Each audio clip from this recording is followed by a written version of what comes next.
अगर आप भी ये गलती करते हैं तो हो जाएं सावधान।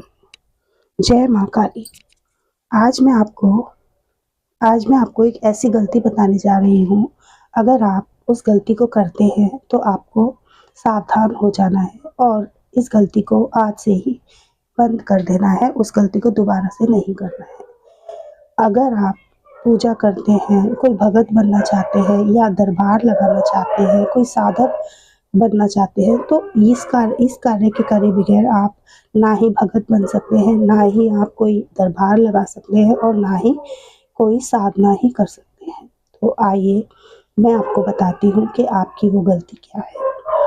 आप जब भी पूजा करते हैं, माँ की जोत जलाते हैं, तो माँ की जोत जलाते हैं मगर माता को कभी भी भोग नहीं लगाते हैं, तो आपकी जो पूजा है वो व्यर्थ ही जाएगी। क्योंकि जब हम किसी शक्ति का आवाहन कर रहे हैं, उसे बुला रहे हैं, तो हम उसको भोग लगाएँगे, उसके बाद ही कोई हमारी पूजा स्वीकार होती है। इसलिए आप जब माता की जोत जलाते हैं, तो माता को कहिए कि माँ, मैंने आपके नाम की जोत जलाई है और आप इस पर आसन ग्रहण कीजिए, विराजमान हो जाइए।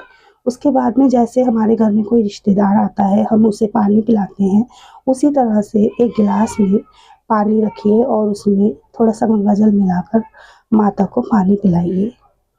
अब आपको एक कटोरी में कपूर जलाकर उस पर 2 लौंग गणेश जी को देनी है और 2 लौंग भोले बाबा को दीजिए और 2 लौंग गुरवे नमः कहकर चढ़ा दीजिए। 2 लौंग भैरव बाबा को चढ़ाइए और फिर 2 लौंग राम दरबार और 2 लौंग बालाजी महाराज के नाम की जलाइए।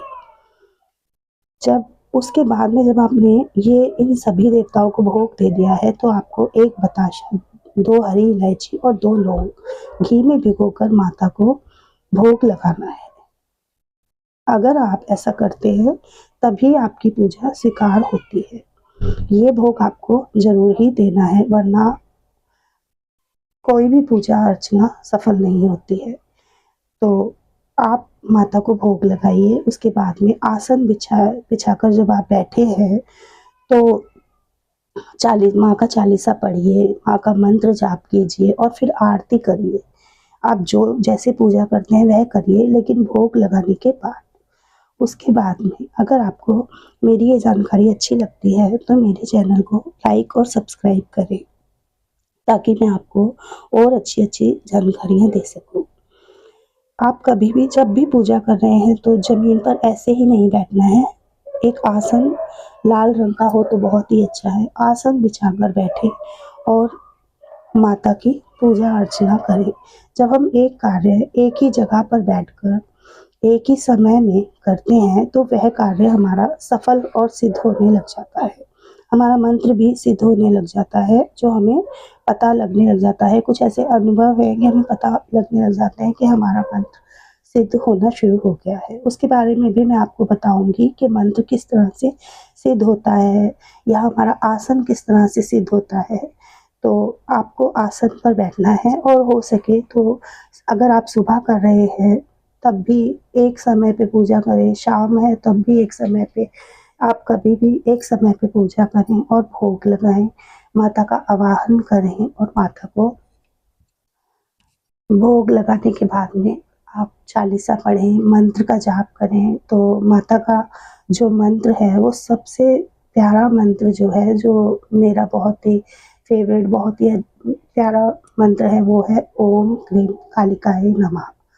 इस मंत्र के करने से आपको अनुभव बहुत ही जल्दी होने शुरू हो जाएँगे और आपको पता चलने लग जाएगा कि आप सही दिशा में जा रहे हैं, आपकी पूजा सफल हो रही है। इसलिए आप ओम क्लीं कालिकायै नमः का जाप करना शुरू कर सकते हैं। माँ का चालीसा भी शुरू कर सकते हैं।